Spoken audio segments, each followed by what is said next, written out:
आज मी आता ताकाचं बेसन बनवणार आहे. 2 कप ताक घेतलो आणि त्याच्यात 1 वाटीभर बेसन, त्यात तिखट, थोडी हळद आणि मीठ टाकून घेतलं. हे ताक आणि बेसन मिक्स करून घेते.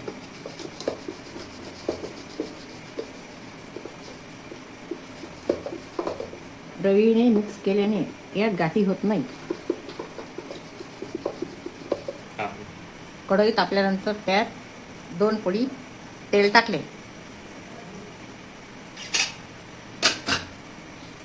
आपले त्यानंतर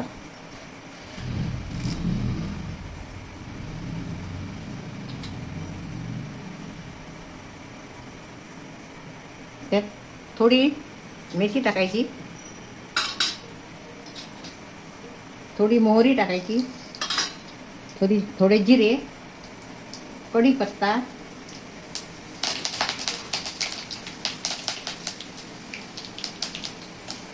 कढीपत्ता चांगला तडतडल्यानंतर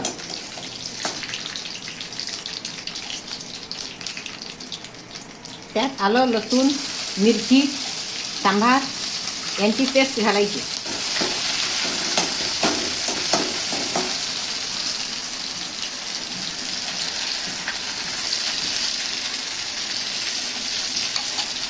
आणि त्यात 1 सुकी लाल मिरची पण टाकायची.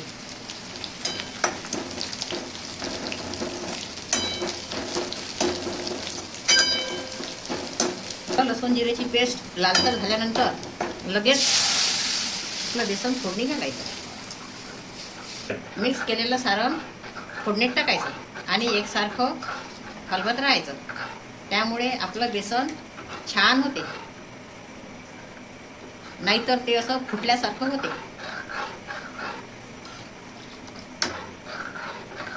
हे आता 15-20 मिनिट एकसारखं ढवळत राहायचं.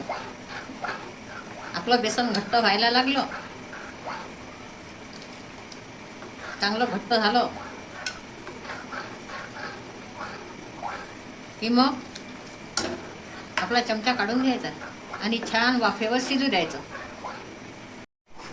आता आपलं बेसन घट्ट होत आहे आणि चांगलं शिजत पण आहे. चांगलं चुटचुट फुटल्यानंतर चांगलं मोहागीर मंद आचेवर चांगलं बाजूरू द्यायचं. चांगलं शिजल्यानंतर चवीला एकदम छान लागते. हे बेसन भाकरीसोबत, ठेच्या पोळीसोबत छान लागते.